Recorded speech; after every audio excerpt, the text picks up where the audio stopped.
Greg and I were chatting a while back and realized there's a lot of overlap in these areas that we're going to talk about. So I'm not going to go into any much as depth as on any of these issues as Greg did.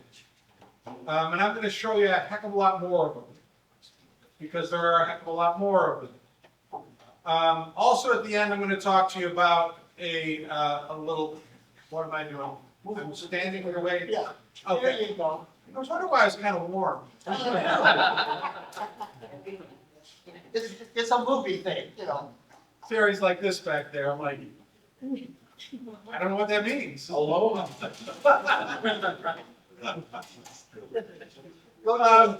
So anyway, we're also going to talk about how you can manage all this, because I can imagine, I've actually been doing this a few years longer than Greg. Not many, just a few. And I sat back there and I go, wow, you know, there's a lot to this, and there's a lot of detail involved in this. I will tell you this: if you've at least got something in the way of written policies and procedures and disclosures, you're better than 90% of the four-year universities out there. Because they call me and say, hey, you know, we need your help. And I come out and say, well, send me your policy manual, and I'll take a look at it. Well, what do you mean? Well, your written policies for Title IV. Well, what? Okay, so what I'm going to do for you, and you don't have to write all these down because you can get a copy of this, is I'm going to go through for you all the things you have to have written policies for and all the things you have to disclose. And I will tell you this: every time we go through this, we find some little detail that we've learned about, because it's that complicated. But I've also been at schools that get their initial visit that we have worked with. After a year and a half of being in the programs, and they get their initial visit from the department. My best story has happened about 8 to 10 years ago. It was in New York City, at a New York City school. And you want to talk about what's your map for the crime statistics? They were on the 6th floor of an office building. So the elevators and the lobby were non-campus property that their students had to use. So anyway, so this Fed from the New York office was scheduled to come out for 2 days and do a preliminary review. Came out first morning.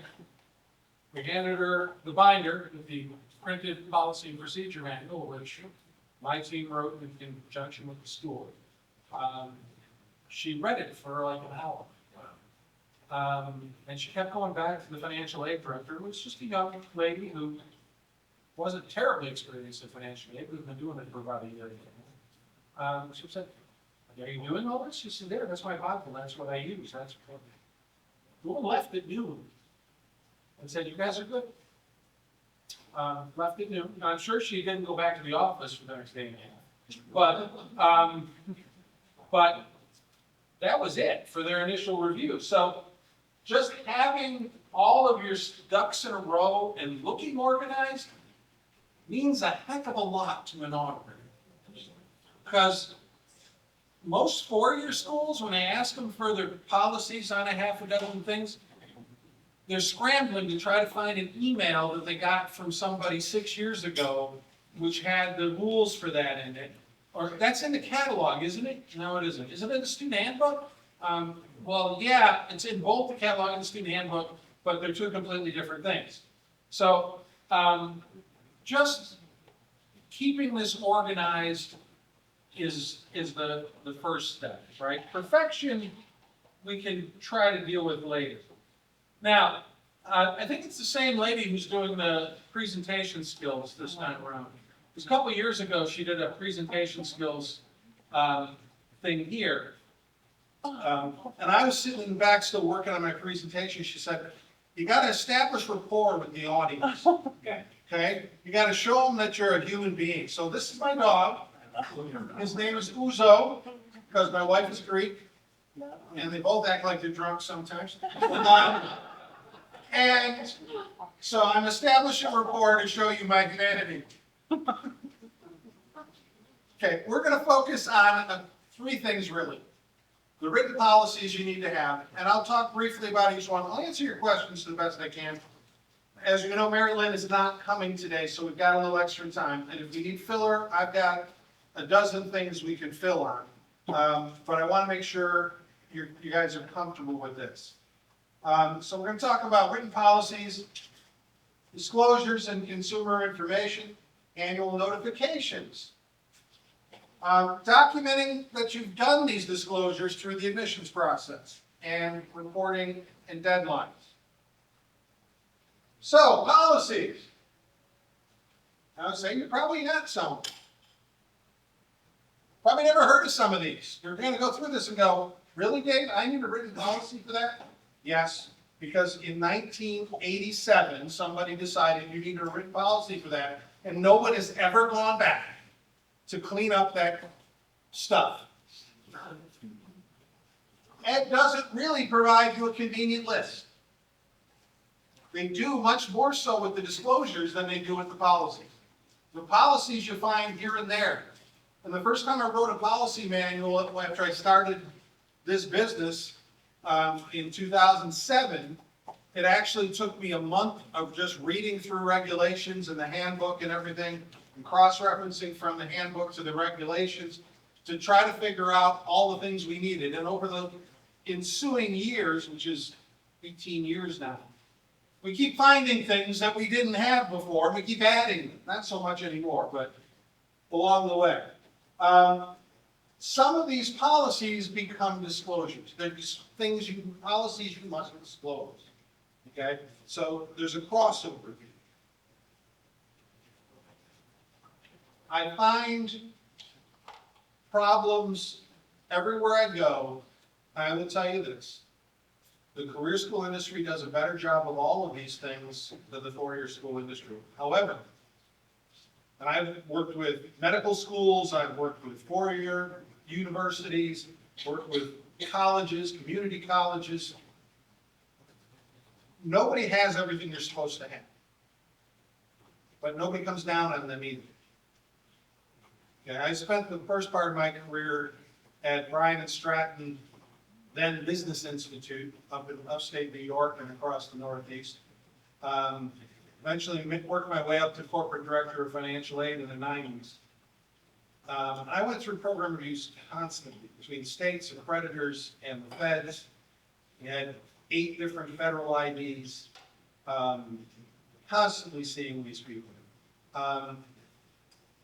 Then for a short period of time, about a decade, it seems like a long time, but you get to be over 60, it seems like a short period of time. I was at one of the state university schools in New York before I started this business. And I had a federal program review when I was there. And it was like it wasn't the same people that it was. They came in and they were like, hey, we know you're great people here. We know you're doing a great job. We're just going to look around a little bit and see what we can see. Whereas when they came to us at the career schools, it was like, we know you're evil, we know you're stealing, and you're probably involved in drug addiction and human trafficking. And we just got to find the evidence to put you away.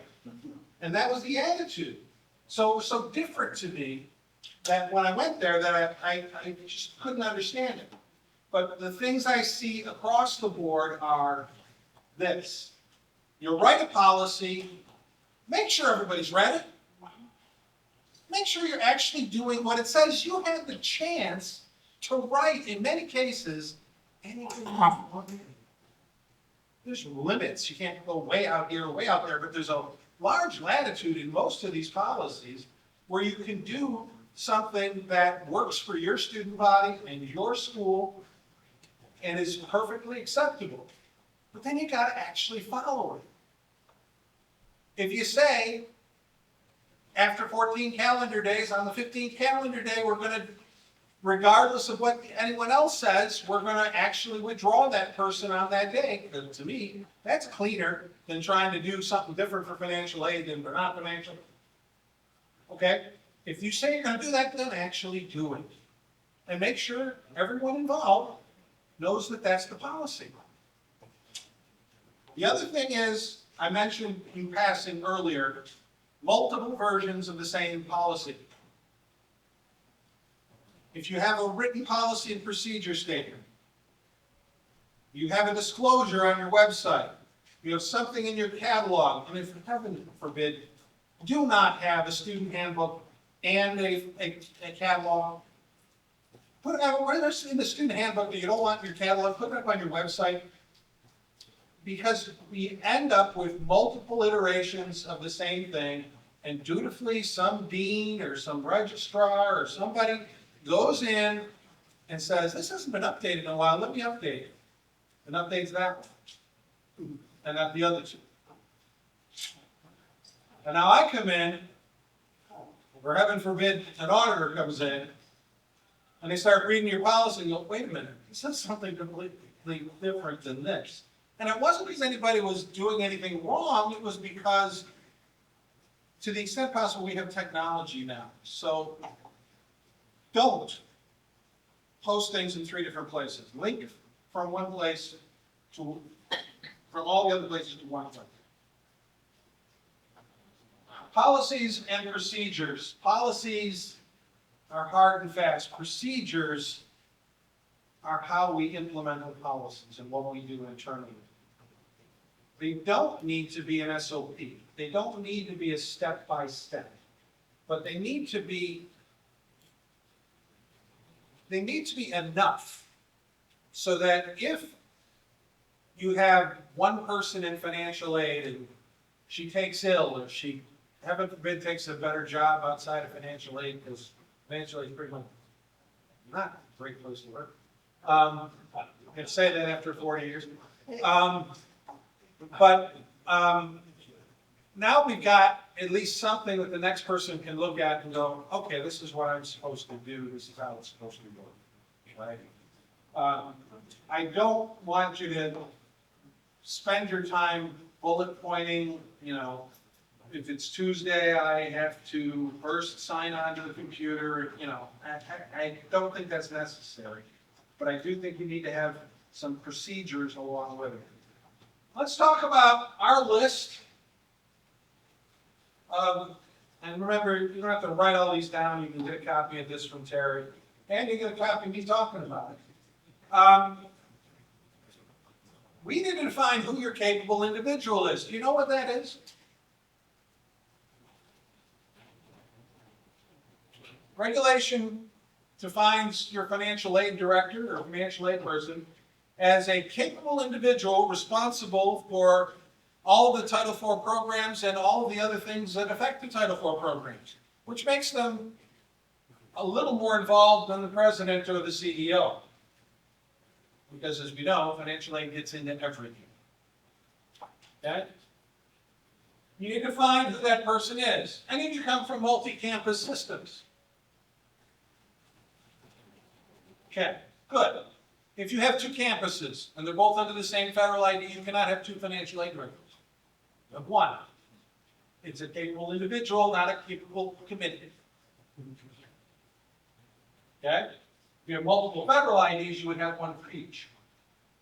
You need to have an organizational chart that clearly shows who's the capable individual, who their boss is, who their boss's boss is, and that they're completely organizationally separate from the bursar function or student council. Okay? And also, by the way, if you don't know it, they can't, people in your business office, student accounts, people who are actually handling cash from financial aid, versus the people who are making decisions in financial aid, can't even be members of the same family. Now, I don't know how distant that family can be, because it's not defined. But If you have a husband and wife combo, one in the business office, the other in financial aid, you are in big trouble, okay? And you're setting yourself up to potentially be stolen from. You need a policy on who controls access to things like the federal aid systems, COD, G5. You need a written policy on that. And who's responsible for being your data point administrator. So who can give out the password. Enrollment status definitions. I'm going to talk a little bit about this tomorrow. But this includes things like Greg mentioned. What's your academic year definition? If you're a 900-hour program, you know, oh, that's an academic year. What if you have an 800-hour? What if you have a 1,000-hour program? In New York, all cosmetology programs are 1,000 hours. Okay. All right. So what do you do with that? Do you define your academic year as 1,000 hours and therefore do 500 and 500? Do you do 450 and 450 and then do 100 more at the end? You need to have definitions written of these things. Okay? Record retention. Does anybody know how long we need to keep a student financial aid record? 3 years. You could say 5 years. Wow, we had a lot. 3 years, that's his last day of the last evolution. Yes, 3 full financial aid years after the student's last date of enrollment. So if a student were today to be their last day of enrollment in October, we would need to keep their record for the remainder of this year. Then for all of 26, 27, 27, 28, 28, 29, and on July 1st of 29, we could shred their file. Why does this make a difference? Well, in this day and age, it doesn't to a certain extent because we've got it all electronically. And we used to worry about, I'm old enough to worry about we didn't have enough data storage space, which doesn't seem to be a problem anymore. But if you have the records, they could technically look at it. But we don't really purge things out anymore. But if you do have any paper files and stuff, at the end of each aid year, put them in boxes, label them to be destroyed 3 years later. And then if the student does come back within that 3 years, the clock starts all over again. You can pull their file, they at least have their high school diploma or whatever else is in the file. Institutional eligibility maintenance. You need a policy on this, believe it or not, of who's going to update your e-com. How does it work? What kind of things do you need to update? What do we do about the recertification process? Who's responsible? Cost of attendance creation. How do we come up with that lovely number? The feds said they were going to fix it for us. They said they were going to give us program numbers. By 2022, I think they were going to give us those program numbers. But don't you be late on anything.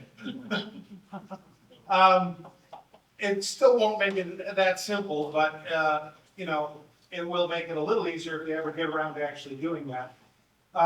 But you need a policy and a procedure as far as when do we revise it, how often do we revise it, and what is the basis for us coming up with those cost of living numbers? Do we just do a student survey? Do we use some nationally normed numbers? What do we do?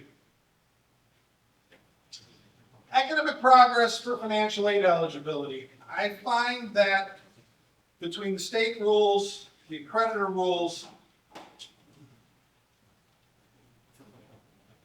there's almost no way a non-degree school, or at least a non-term school, can have one policy that does it all. I always end up, when I'm writing this stuff with schools, I always end up with an academic policy by which you can be removed from the school. New York also requires, at least every 30 days, you have to do an academic measurement. Well, if you're only measuring every payment period for your Title IV, well, then what do you do because you got two different things. And then the question always comes, well, if I have a different policy for financial aid, isn't that potentially saying I have an easier policy for financial aid because you're not allowed to do that? And I always make it clear in the policy that no, everyone's responsible for the academic policy. Only those people who get financial aid are responsible under the financial aid policy. Therefore, it's actually harder on financial aid people because they can be kicked out or they can lose their aid or both.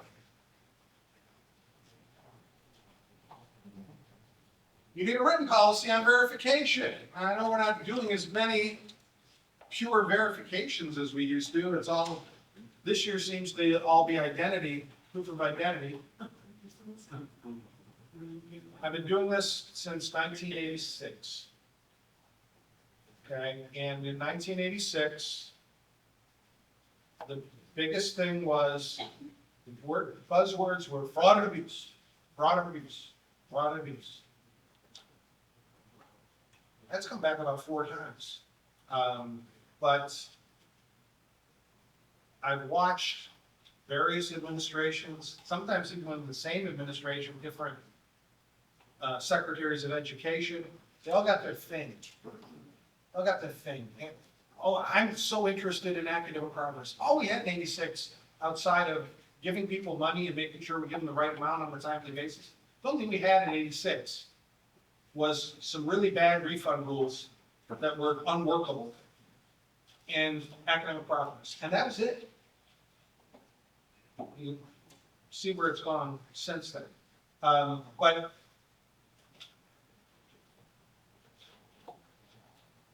verification is, right now, is a good example of that because the current administration feels there's a lot of people using false IDs to earn credentials, probably related to their fear of undocumented, illegal work.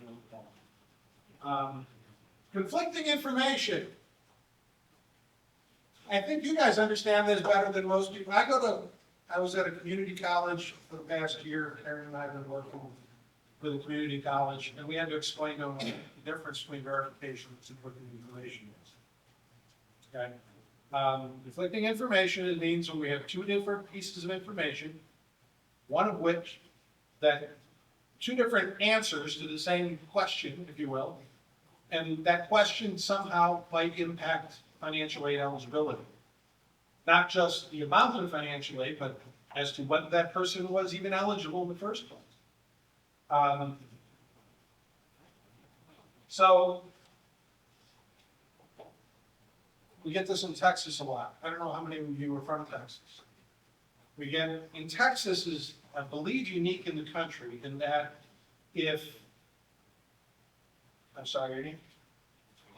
Jessica. Jessica and I are, if I was much younger, but Jessica and I are hanging around together, and she refers to me as her husband, and I refer to her as my wife. In Texas, we are married.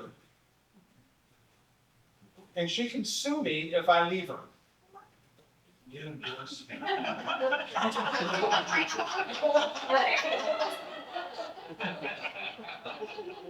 He who steals my wallet steals trash. But the point being, we ask that question sometimes multiple times. And I find my Texas schools, for example, well, somebody fills out a FAFSA that says they're single.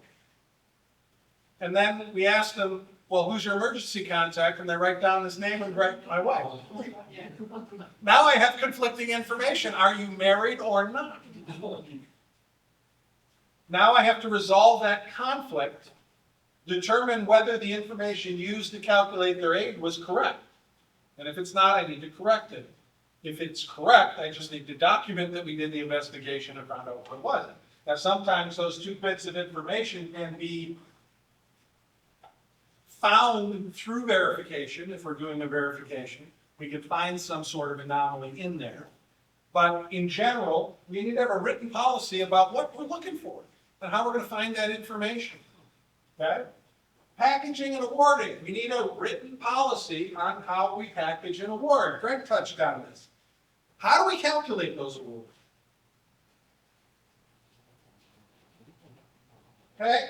We need a written policy on federal origination and authorization of payment.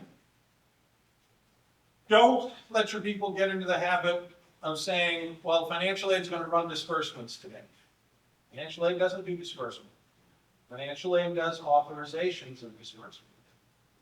We authorize versus our pay, versus our disbursement, versus disburse. Professional judgment. We need a written policy on professional judgment. Do not allow anyone to produce a list of these are the circumstances under which we will or will not do a professional judgment. It's not a judgment if you created your own need analysis. A judgment means on an individual basis, if you come to me and he comes to me and you have a very similar situation, I may or may not make the exact same decision because I'm making a decision based upon how to help each one of you the best I can within the confines of the rules. So even certain circumstances that seem very similar are not exactly the same. Okay? And I don't ever want to say never, and I don't ever want to say always. Okay? So we need a written policy. Who ultimately can do a professional judgment on your campus? Do you know the answer? The capable individual is the only one. They can delegate that to people who work for them, but as they say in the military, you can delegate authority but not responsibility. Ultimately, the president cannot make this decision. Only the capable individual, your director of financial aid or whatever you call that person, can make a professional judgment. We need a policy on how we're handling enrollment status reporting. Are we using the clearinghouse? Are we doing it directly through NSLDS? How are we doing it? And this is a good place to have a little bit thicker procedure because we want to make sure this gets taken care of should whoever we have doing registration.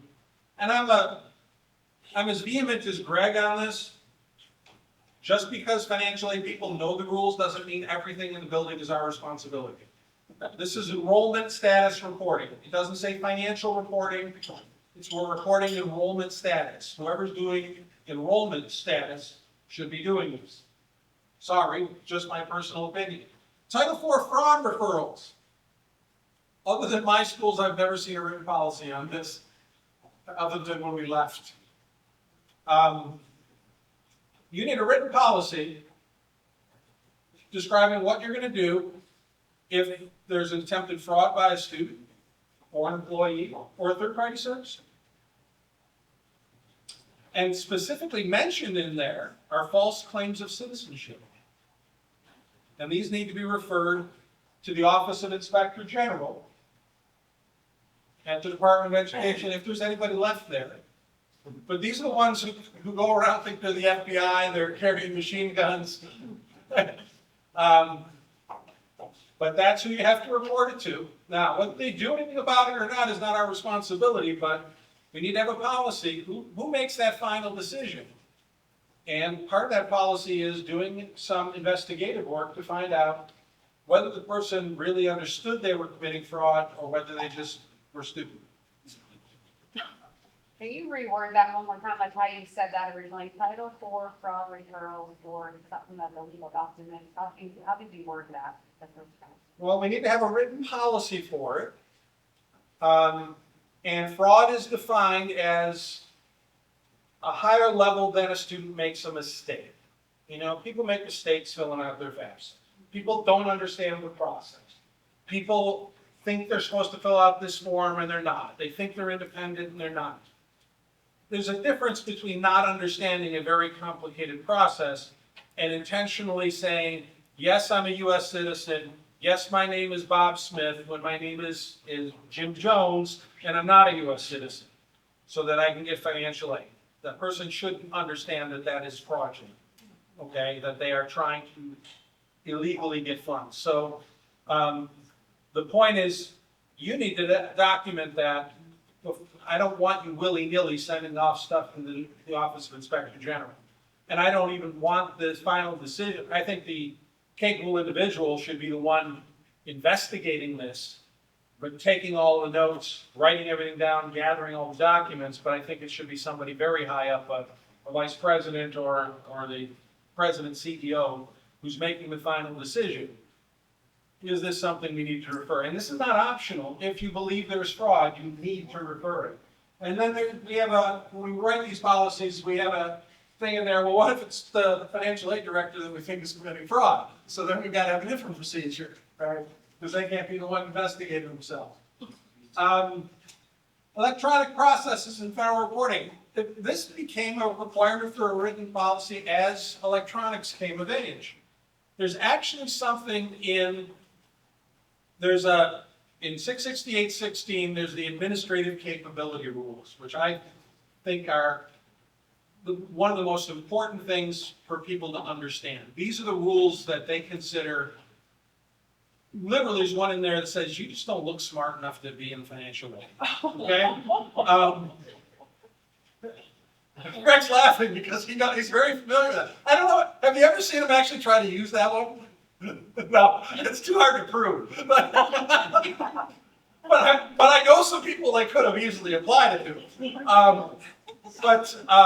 These are the things that they consider so egregious that if you're doing these things or you're not doing these things, depending on what the rule is, that they have to question whether you're smart enough as an institution to be involved in this. Okay? Among them are the separation of function, financial aid, and BRSA. Okay? But also within them is, if we provide you free of charge an electronic process to do something, you must use it. And this started actually way back when I started, they were switching the phys app to an electronic, it was a program at the time, we couldn't even call it an application because there was no internet, but there was a program that you had to put in all of this stuff for your phys ed. And the old timers were like, I've been doing it on paper since 1968 and I ain't gonna do your damn computer. It's actually put a regulation into the administrative capability, said, if we give you this stuff, you gotta use it. If we're giving it to you, we're paying for it, giving it to you for free, you gotta use it, okay? So you need a written policy on this, and particularly when we talk about federal reporting, like the iPads and stuff, we need to know who's responsible. Gotta make sure those things are on time, folks. You miss a deadline with something like that, it's not only a violation, because they might not notice the violation, but it's now a red flag. It's a waving red flag that says these people are not doing things when they're supposed to. You need written policies on default management and financial literacy. How are you going to help students be more financially literate? Admissions criteria and process. Why is this important to financial aid? Because the definition of an eligible student includes the phrase that they are a regular student. It's a regular student. They take milk with magnesium. No, a regular student is someone who is admitted properly to an eligible program based upon your published criteria. Greg kind of touched on this, but it goes back to what I said before. You have a policy and then you don't follow it, right? You have a policy that says if you do all of these things, you can be enrolled in this program. And then you say, oh, but you didn't do your financial aid. That has nothing to do with you being enrolled. And quite frankly, that student can sue you for discrimination because you're not following your own rules. The rules you published in your catalog. I see this all the time. And then sometimes they're so complex that you can't even possibly follow them. You know, if it's a Tuesday and you've got an SAT score of this, then you're in. But if you don't, and it's Wednesday, you know, stop. Stop. You know, are you required to have a driver's license to be enrolled in the program? A valid driver's license. I see this all the time. Well, he's going to get it though. No, You put in your catalog, it's required to be admitted to the program. He's not a registered, regular student, and therefore he cannot get financial aid. Oh, you must have a vaccination to be enrolled in the program. Same thing. They don't have a vaccination. I'm the capable individual. They're not getting financial aid because they're not a regular student. You didn't follow your own rules. So don't write rules tougher than you have to. Say, you can be enrolled without your vaccination, but you must get it within 60 days of starting. Or maybe put it right after the R2T4 date. Did I say that out loud? No. Admissions consumer disclosures. You need a written policy to explain all the things you need to disclose and how you're going to go about disclosing them. Because even if with the best web page, some of these things are still in your catalog, some of them are in other places. So you need to have a policy with that whole list that we're going to go through in a couple minutes of all those things and how you're disclosing them. But you need a policy for that. Separation of function includes not just the business office versus financial aid issue. It also includes admissions versus financial aid issue. Okay? There's no specific rule about admissions can't be involved in financial aid. There is a specific rule that financial aid decisions can only be made by the capable individual. Okay? So, we generally also don't want to put people into a conflict of interest situation as our employees. It's not fair to them. But if you have an admissions person filling out FAFSAs, that's been deemed to be a conflict of interest. Why? Because that person is ultimately judged on how many people they enroll, whether we've made it a formal policy or not. If you're not enrolling anybody, you're not going to be here. And all of your peers are, you're not going to be here anymore. So if you're put in a position where a little fib on the FAFSA helps your student, you're putting them into a conflicted situation. So you need policies on what you will and won't do. And actually, I always tell people want to make that separation completely. And I would say, you don't have to. Anything that's published in our consumer information or federal information is public information. So having your admissions people trained on it is fine, and having them disclose it is fine. You just got to make sure they don't cross the line. And you hire people with integrity, and you explain to them what the barriers, what the boundaries are. Attendance, withdrawal, leave of absence. We need, again, very clear written policies. If they're different for different programs, fine, but they need to be clear, they need to be concise. I'm not saying don't write a tough policy, but make sure you write in who can waive that policy, who can make an exception, under what circumstance. Because any policy for a student, if you make it too soft, then you got the person who's abusing the policy, you can't do anything about it. If you make it too difficult, and you don't leave yourself an out, you're going to lose students over it. Okay, so it's a balancing act. But it's better to have a policy that's a little on the tougher side, but give yourself to say, well, with the dean's permission, we can do this under these circumstances. There is still a requirement that we have a student loan code of conduct, even though there's no lenders in student loans anymore.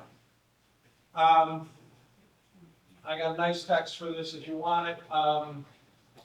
We took the NASPA code of conduct and tweaked it a little bit, make it sound less like a lawyer wrote it. But we need a code of conduct for financial aid people and anyone else involved in the financial aid process. We kind of, using the NASPA thing, we kind of also added things like, non-discrimination statements, we have something in there that says, no financial aid person should package a member of their own family, that we should turn that over to somebody else, that kind of thing. Communication to financial aid office, there is actually a regulation that says that capable individual must be aware and made aware of anything that's known on campus to anyone that might affect a student's eligibility for financial aid. So now, we're not only responsible for everything, we're also omniscient. So we know everything, I know everything that everyone in this room knows about every student. It's silly, but you need a written policy to document that you've made that part of your policy. And now electronically, so much of that is true, because, you know, when I started, I had to rely on getting a piece of paper from the registrar's office that told me someone had withdrawn. Well, now we have the computers, so part of your policy becomes, well, how do I know that someone's still attending or they've withdrawn? How do I know these things? So we need to have a written policy on those. Whatever your state-specific or accreditor requirements are. Why is that important? Because the basis of your financial aid eligibility is that you're accredited and approved by your state. Screw either of those up, Title IV becomes a new form.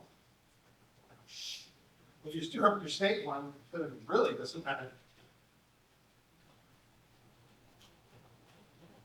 We talked about, I think I got a duplicate there, consumer information and disclosures. FERPA. Has anybody ever heard of Gramm-Leach-Bliley Act? Okay? I was at the community college I was at, God bless them. That's what we say up north. I think down south you guys say, bless their heart. They had a FERPA policy that said basically everything was listed in directory information from the student's social security number, date of birth, and everything else was under directory information, which is perfectly legal in 1972 or 73 FERPA Act. There was no internet, and there was no such thing as identity theft. So you could publish a phone book with everything about somebody, their birth date, their home address, everything. Of course, you know, under Gramm-Leach-Bliley, you can't do any of that. Suggest to you having two policies is crazy. This community college, their computer people had written a Gramm-Leach-Bliley policy and a computer privacy policy. It was actually pretty good. Problem was, said things that were completely in conflict with FERPA. You got to take those two things, blend them together into one policy. And if you have medical records or your students have access to individual personal medical records, then you also need to include HIPAA. Now, that's not just meaning I teach nursing, but if they have access to records on your campus.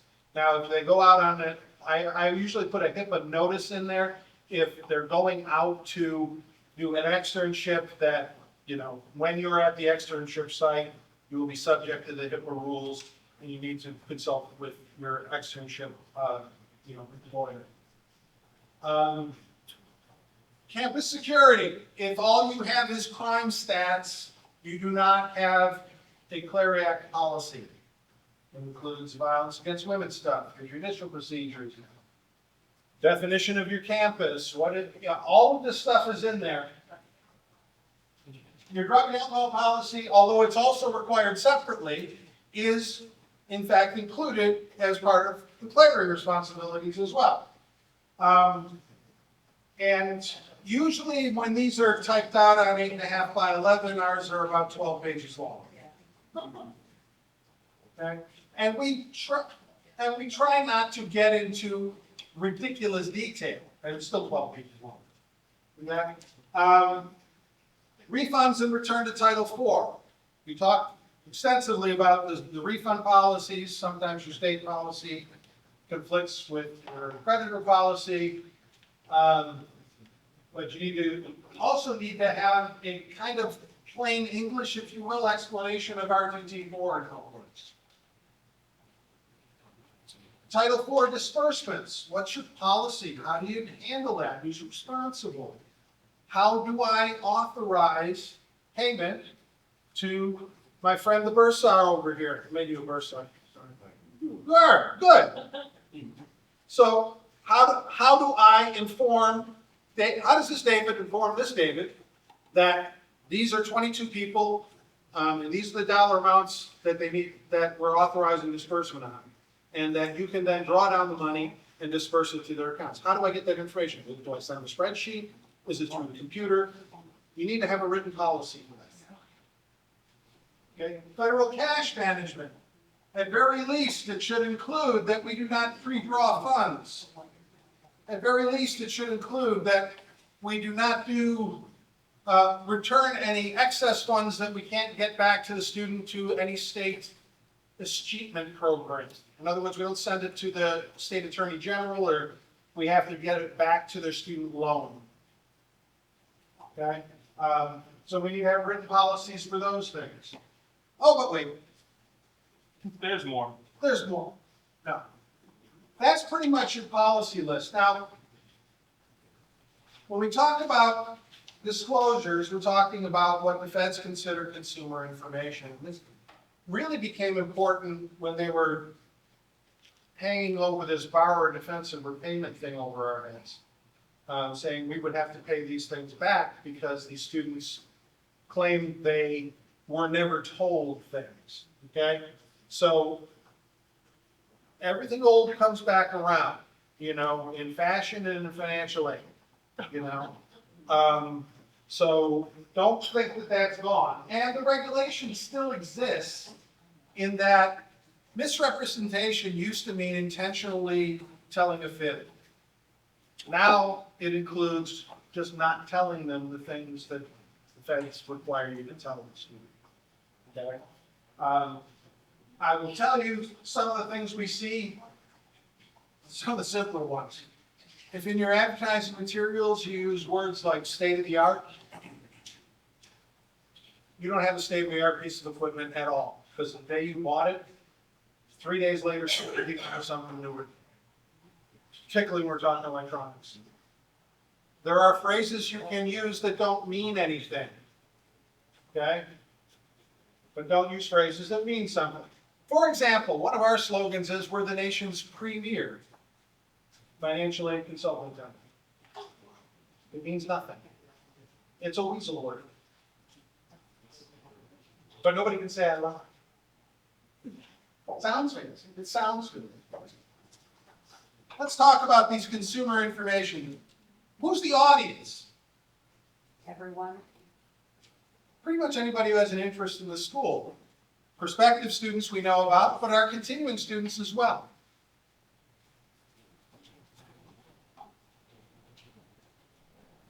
Prospective employees and our current employees.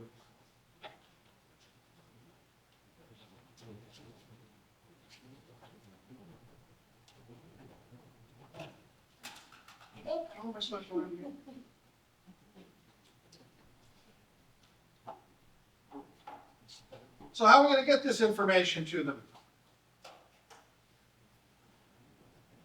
All that. When we started this, before we had the internet, we started getting these things that were 20 pages thick that we were handing out to people. Then we had to replace page 13 in January because that was the time of year when that changed.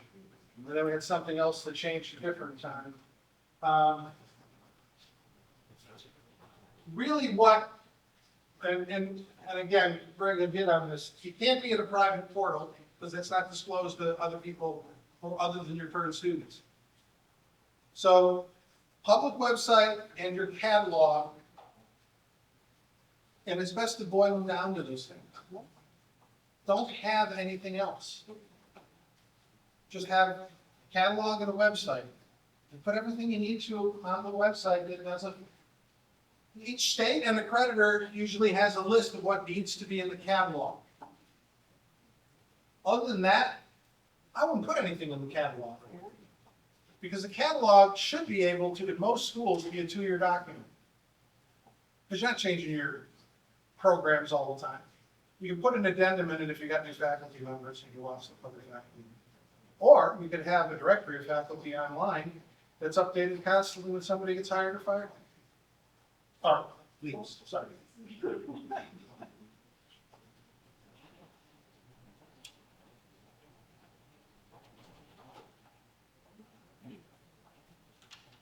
Okay, so among the things you must disclose, general information about the college. That includes such mundane stuff as the name of the school, your accreditor, how long your accreditation is for, what your state approval is, your address, phone number, those kind of things. Two, a little bit about organizational structure, things like that. There's a list of things in there I can give you, but nature of educational programs is the same thing. This is generally already in your catalog, right? It's a list of the courses within your programs, how long the programs take, David Eagles, it doesn't take a different amount of time, all of that stuff that you're generally putting in there. Financial aid information. You need to explain to students a lot of financial aid information, including how to apply for financial aid. What types of programs are available? What's the maximum Pell Grant this year? That wasn't a question, that's something we need to disclose. And if it changes mid-year, what do we do if we put it in the catalog? Instructions for how to apply. We need to tell them what the cost of attendance is. And I get this all the time.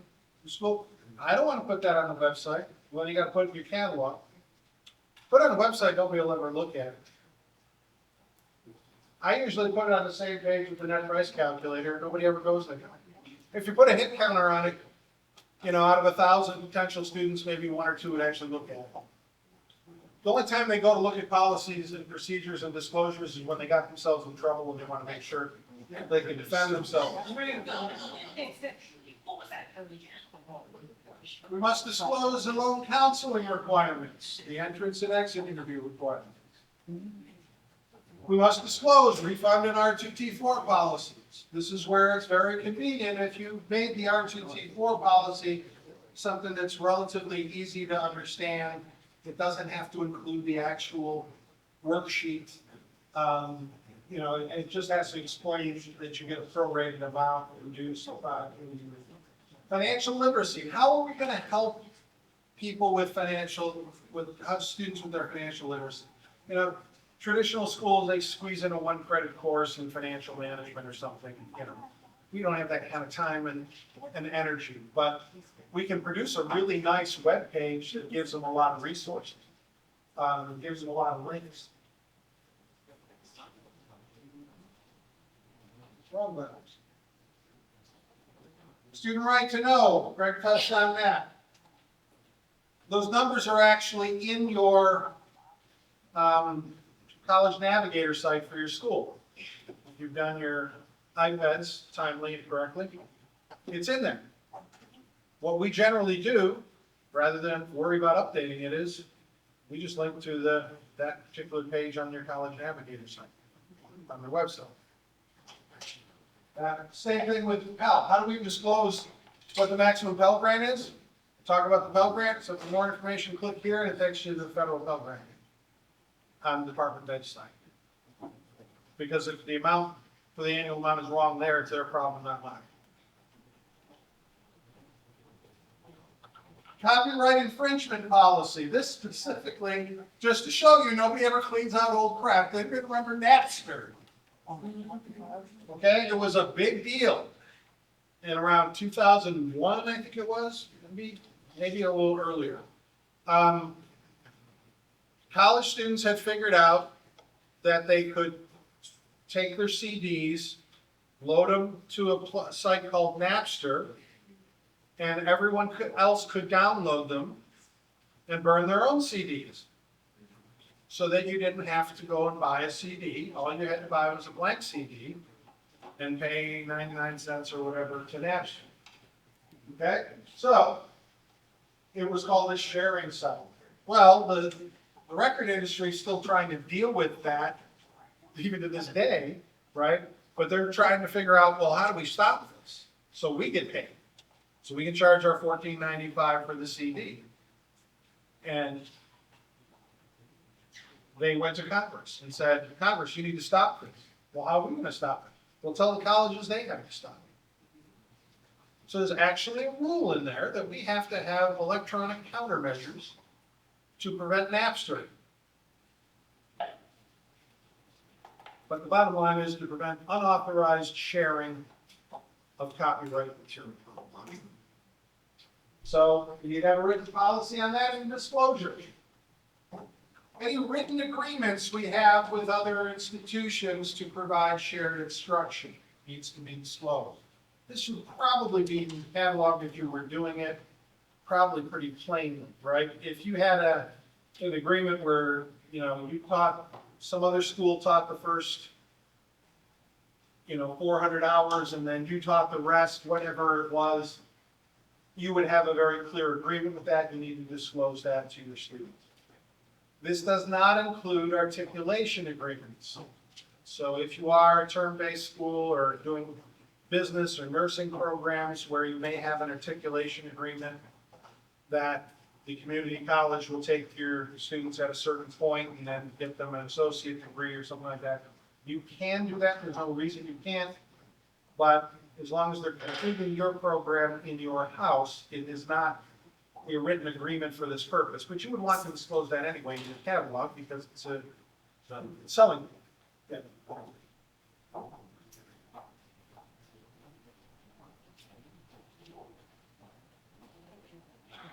Nobody has athletics, right? Thank God. Anybody have dormitories or campus-owned housing?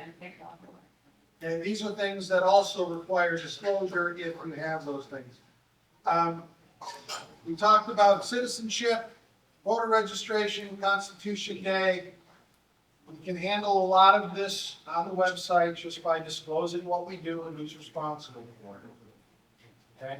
I have a particular friend of mine who's been my client since 2008, who's here in Texas.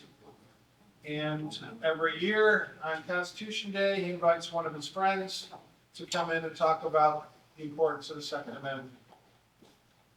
It's a Constitution Day activity.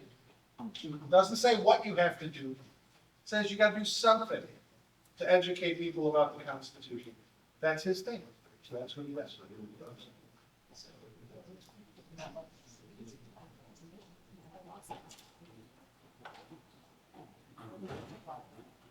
But wait, there's more. If you call in the next 15 minutes, we'll throw in.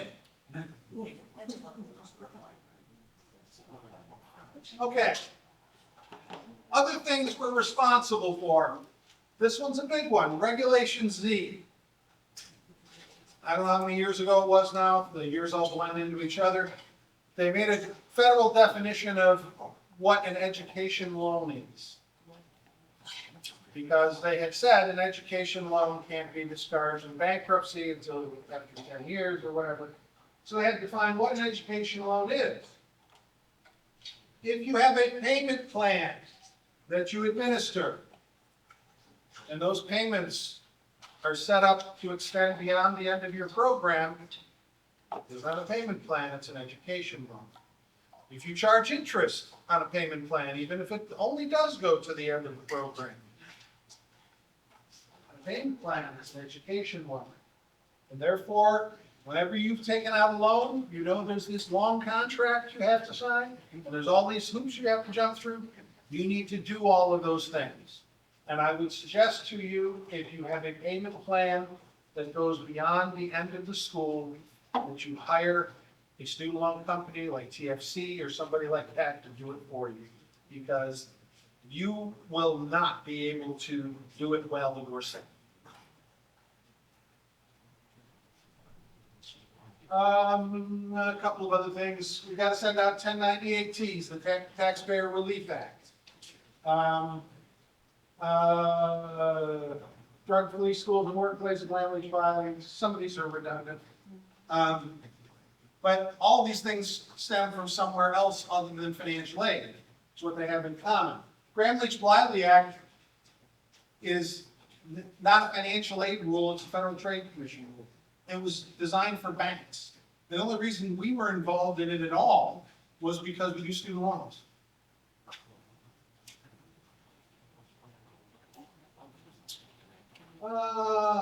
Electronic countermeasures we talked about. quality assurance program for DL. We got a dear colleague letter, what, about 3 years ago, I think, 3, 4 years ago, saying, everyone, remember, you're supposed to have a quality assurance program for direct loans. And we're like, in 1992, and I'm old enough to have been there was something called the Institutional Quality Assurance Program. And it was really targeted around verification and the idea of experimenting with different variables for verification to try to increase the accuracy of the process. Schools that participated in it were removed from routine program review because we were doing extra. Brian Stratton was in that. I was responsible for it.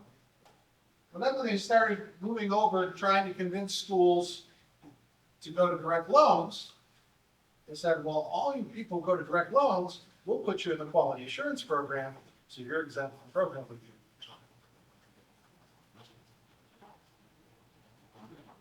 Well, a couple of years back now, 25 or 30 years after that change, obviously someone who was not working at the Department of Ed during that period, because you can retire in 25 years there, decided that when they read that, it meant that every school must have a quality assurance program on their direct loan. So they sent out a bunch of rules telling us we must have a quality assurance program. What does that mean? Again, whatever you want, but you gotta have one.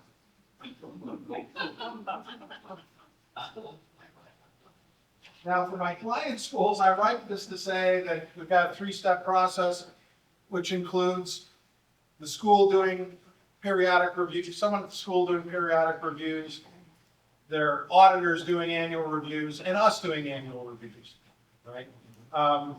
But you need to have some sort of policy and procedure for having done that. And does another stupid thing, oh, sorry.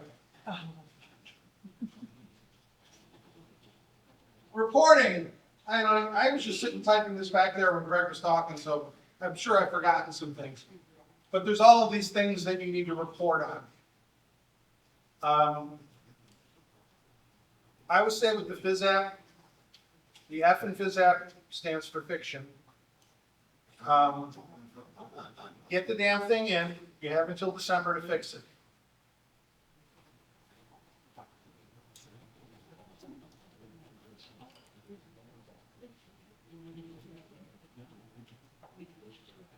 You are all aware that your federal funds must be reconciled at least monthly.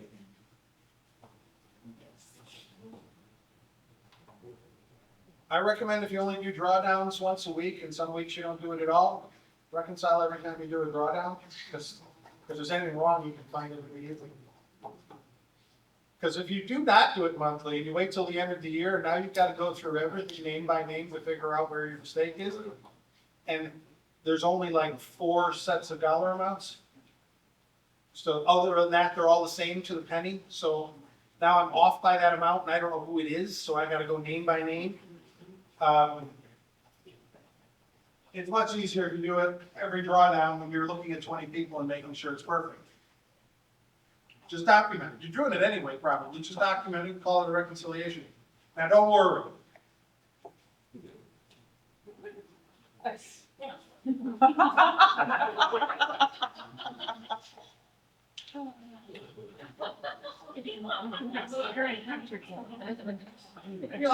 Don't worry, you'll have good company. The owner of the school will be there with you.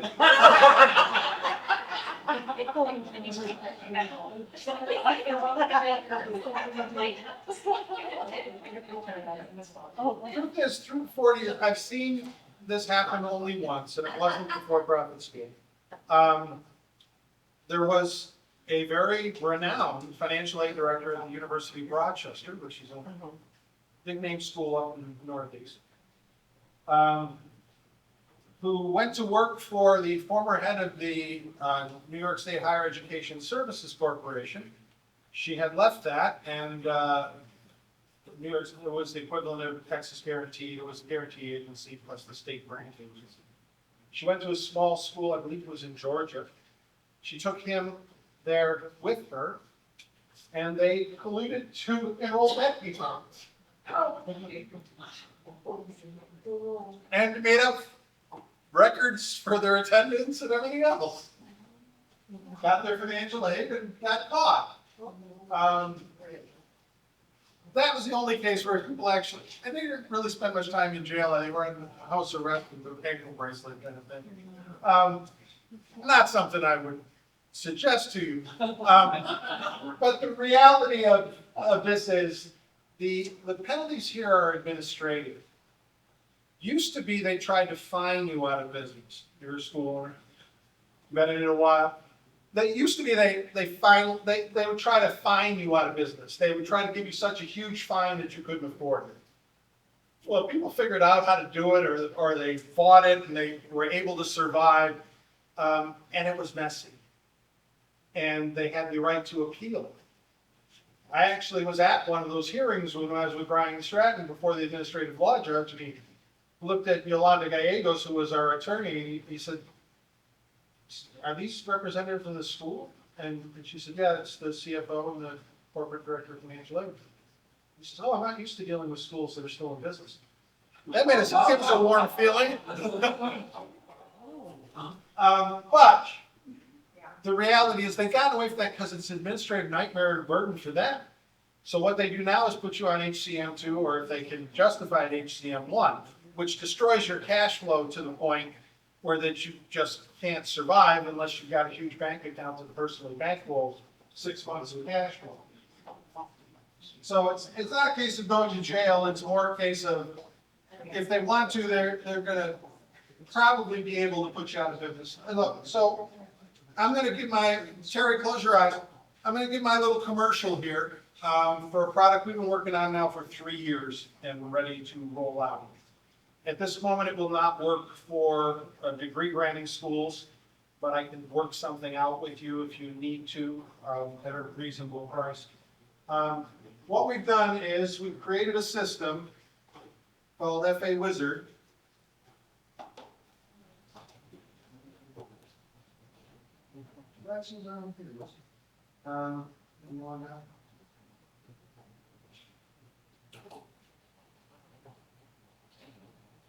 Okay, so this FA Wizard system is something, was a gentleman who owned a beauty school down in Florida asked me about 3 years ago. He said, "Dave, I know you build custom policy and procedure manuals for schools. I know you build custom websites for schools." He says, "And I know it's really expensive to build all that stuff custom. And it takes hundreds of hours of my time and my staff's time. He said, is there something you can do for me? I've only got like 90 students. I can't afford this. Can't you just do like a one size fits all?" And I thought about it. Just talk about the complexities we're looking at today. I can't do a one size fits all anything. In this room, I've got, schools with different lengths of programs, all of these things.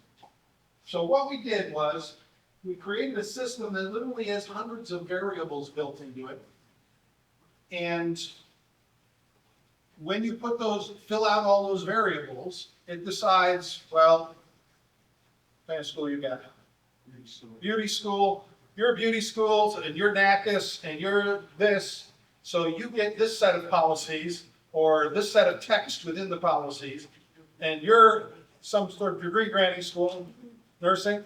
No, funeral director. Funeral director school, okay. You can see, well, although they use some services from your students.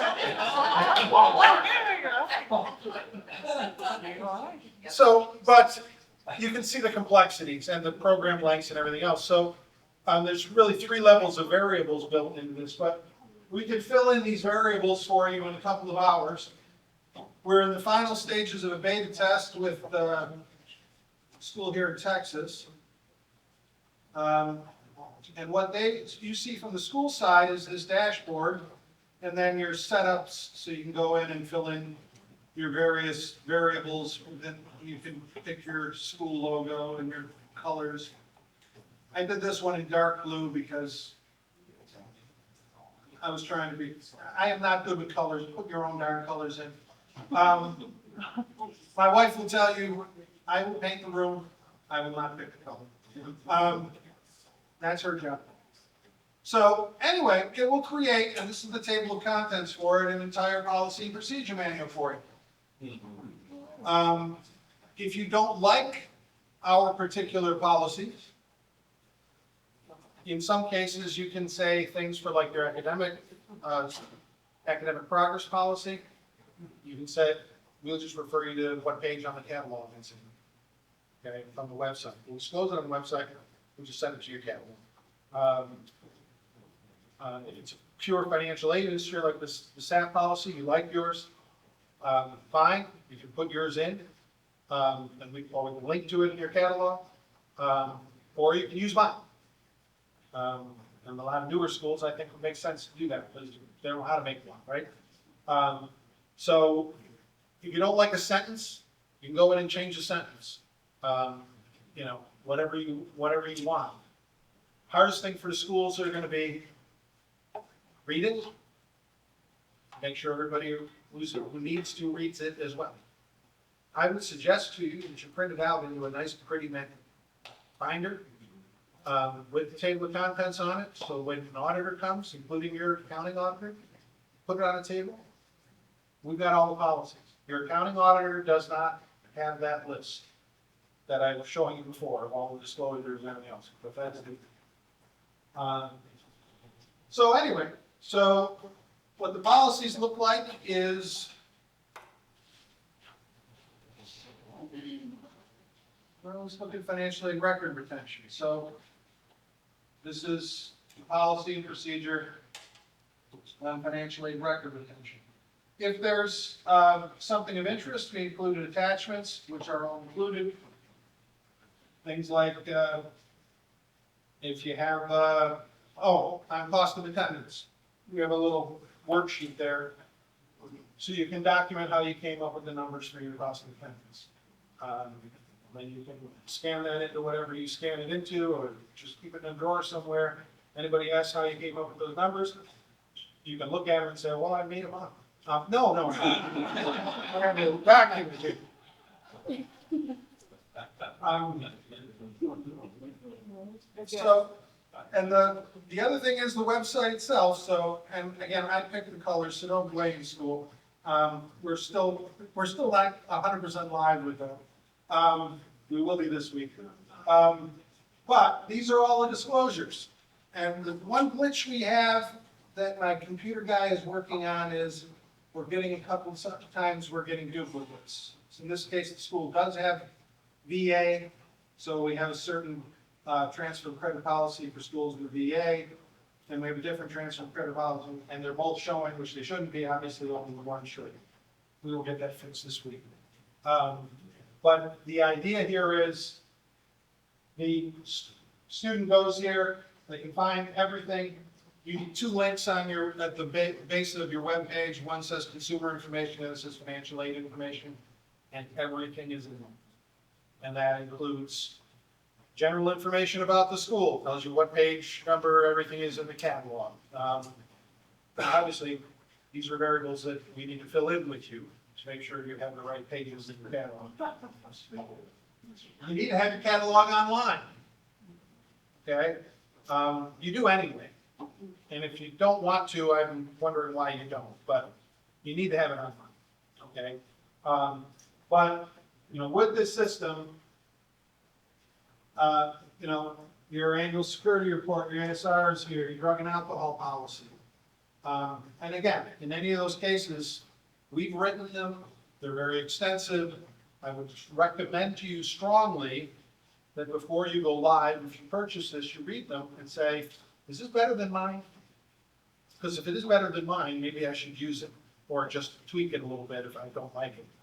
If you tweak it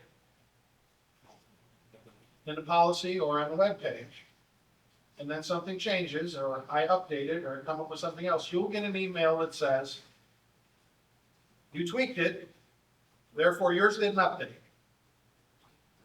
Okay? If you didn't tweak it, you'll get an update that says, we updated policy 4.2. Please make sure your people review it and understand the changes, and it'll highlight what the changes are. You can, if you at that point go, why did I really bother tweaking that? You can always go in and there's a button in there on your side that you can click and say, just revert to the FA Wizard text.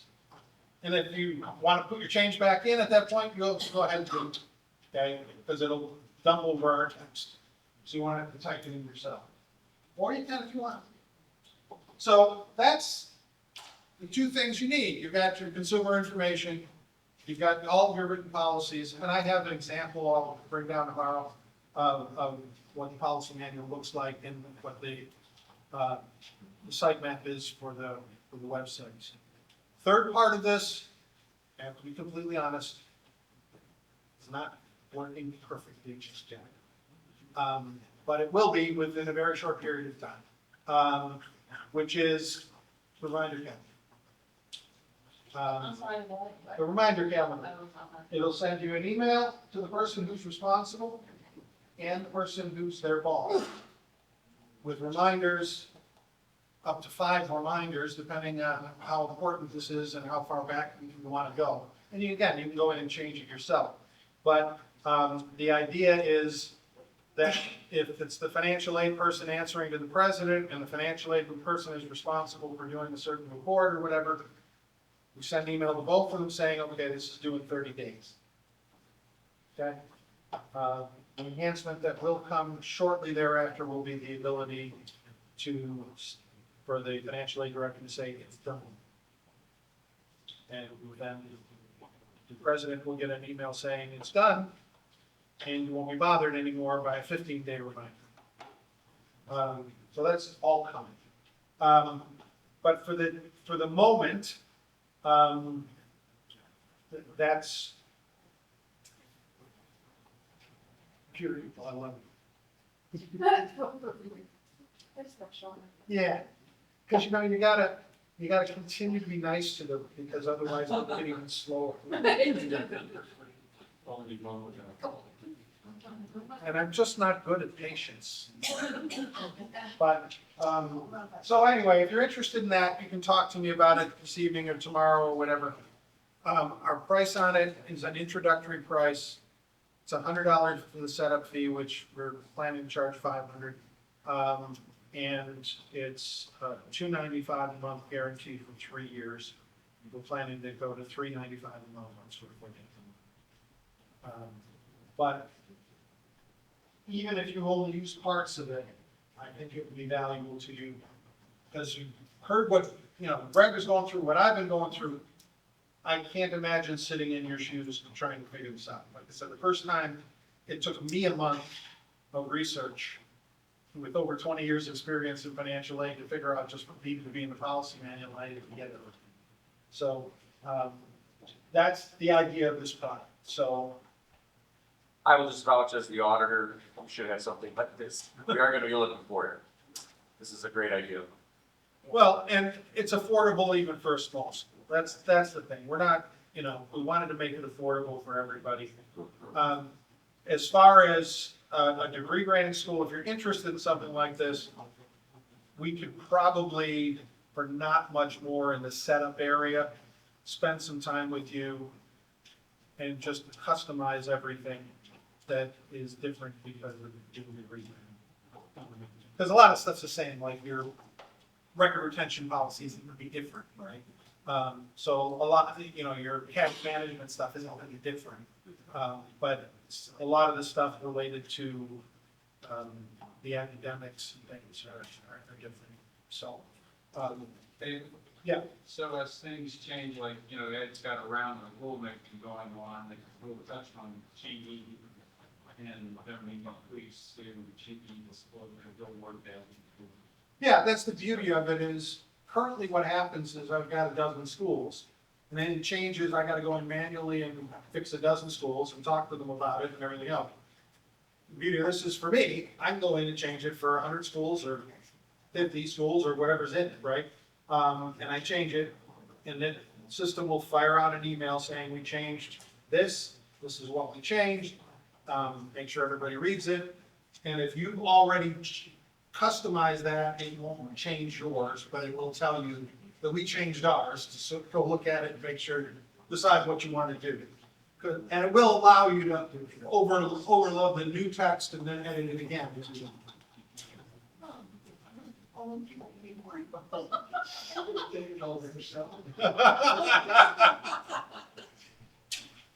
You know, the truth is, you're the owner. Do you want to spend hundreds of hours dealing with this crap every year, or do you want to deal with students? I would Because none of this stuff makes you any money. This stuff doesn't make you any money. It's just something you need to do to not cost you money. We keep making it. So, you done? Yeah, I think we are. Are we finishing early, or can I go to? 5 o'clock. Wow. Closing out.